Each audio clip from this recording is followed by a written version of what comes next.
Christ is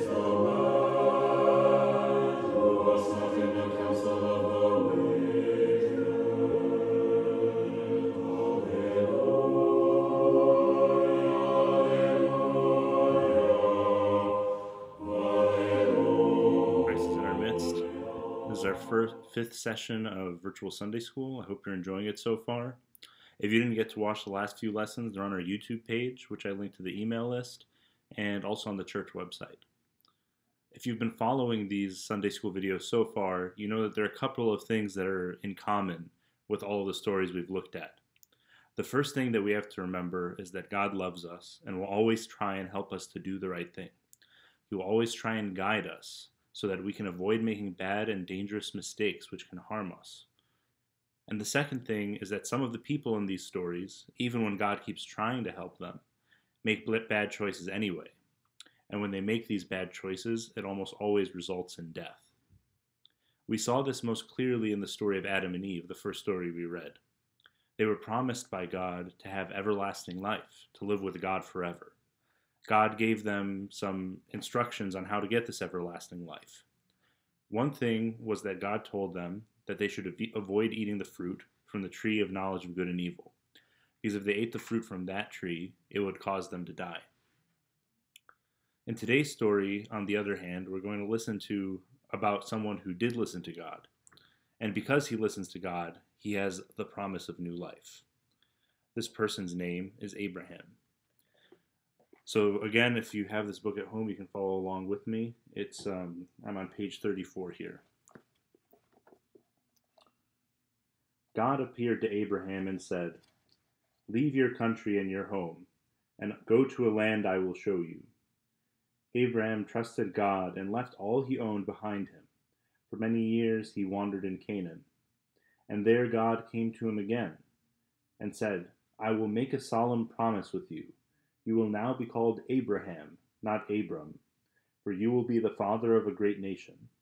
I give this land to you and to your children through all generations, and I will be your God, for I know you will keep the ways of the Lord." How could this promise come true?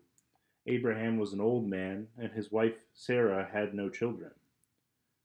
But one day, when Abraham was 99 years old, God appeared to him and said, "Within a year, Sarah will have a baby boy, and you will call him Isaac." Listening inside Abraham's tent, Sarah could not keep from laughing, for she knew that women of her age never had babies. But God heard Sarah and asked, "Why did Sarah laugh? Is anything too hard for the Lord to do?" Then Sarah, fearing that God would be angry with her, pushed aside the tent flap and said, "I did not laugh." "Yes, you did," God said, but he was not angry. And it came to pass, within a year, God remembered Sarah, and she gave birth to Isaac. "Now I know why God made me laugh," said Sarah, cradling the baby in her arms. "It was so all the world could hear my laughter and share in my joy." Abraham and Sarah loved Isaac very much. Each day they thanked God for their wonderful son, the precious gift he had given them. But even so, God decided to test Abraham's faith. God tested Abraham in a way he had tested no other man. He said to Abraham, "You must take your son, your only son Isaac, whom you love, to the land of Moriah. There you must kill him and offer him as a sacrifice to the Lord." Abraham heard what God said and prepared to follow his command. Early the next morning, before Sarah was awake, Abraham got up and saddled his donkey. Then with Isaac and 2 young servants, he chopped the wood for the sacrificial fire, and they set out on their journey together. For 2 days they traveled. The servants passed the time with jokes and chatter, but Abraham and Isaac said little. And on the 3rd day they reached a sheltered spot from which Abraham could see a mountain rising in the distance. He told the servants to wait while he and his son went on alone. Then Abraham and Isaac began the slow climb to the place that God had chosen for the sacrifice. Isaac carried the wood, Abraham carried the knife. They walked on in the morning stillness until Isaac could no longer keep silent. "Father," he asked. "Here I am, my son," said Abraham. "Father, I have the wood, and you have the knife, but where is the lamb for the sacrifice?" "My son," said Abraham, "God will provide a lamb for the sacrifice." And so they walked on together, saying nothing more. And when they reached the place for the sacrifice, they built an altar, Isaac handing Abraham the stones, and Abraham fitting them into place. Then Abraham carefully laid the wood on the altar. And finally, Abraham took his son in his arms and tied him with ropes, for this was the sacrifice that God had commanded. Isaac did not say a word as Abraham placed him on the altar. Abraham picked up the knife and raised it above Isaac's neck, but suddenly a voice called, "Abraham, Abraham." Abraham stopped. "Here I am," he answered. "Do not touch your son," the voice ordered. "Do not hurt him in any way."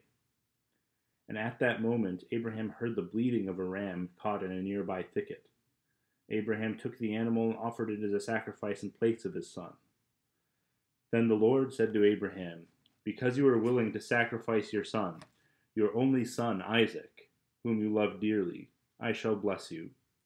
And because you obeyed me and trusted me, your nation will have as many people as there are in the stars in the sky and grains of sand on the seashore." After God spoke these words, Abraham and Isaac walked silently down the mountain and joined the servants in the sheltered place below. Together they made the long journey back to Beersheba. As you can see, Abraham is someone that's different a little bit than the other characters we've read in the other stories so far. God made a promise to Abraham.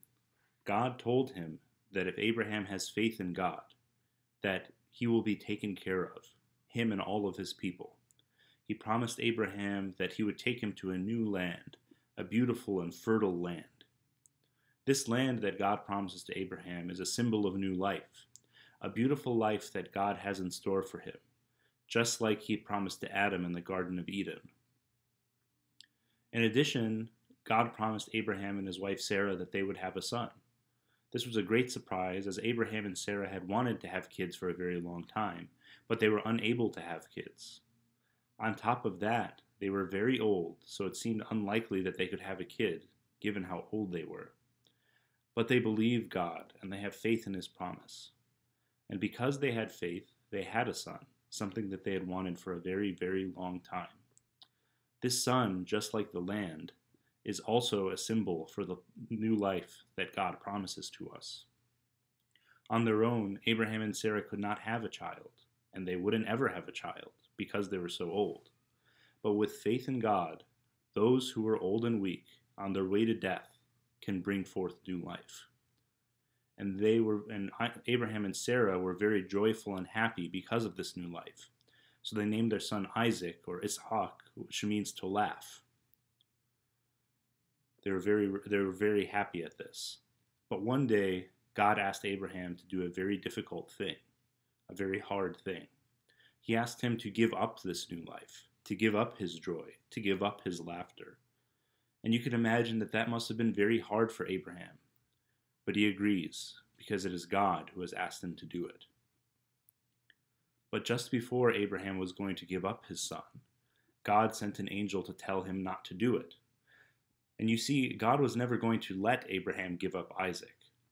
But the reason he had him do this, had him prepare to give up his son, was that so Abraham would always remember that all the blessings that we receive, all of the gifts that we get, are all from God. And this is what God has been telling us from the very beginning. God told Adam, "Everlasting life is yours. This garden is yours. I will bless you with a wife. I will bless you with children." But when Adam disobeyed God, it was like he was telling God, "I don't care that you gave me all of these blessings. I don't want to listen to you. I want to do what I want to do." That answer was not very thankful of Adam. It was very selfish. Abraham, on the other hand, realizes that all good things come from God. And this is how it should be. Whenever we have a blessing or a good thing happen to us, we should always say, "Thank God." And we should always say thank God because it is never us who earns good things, but always God who gives them. All right, guys. We'll pick up next week with another story about Abraham. Thanks.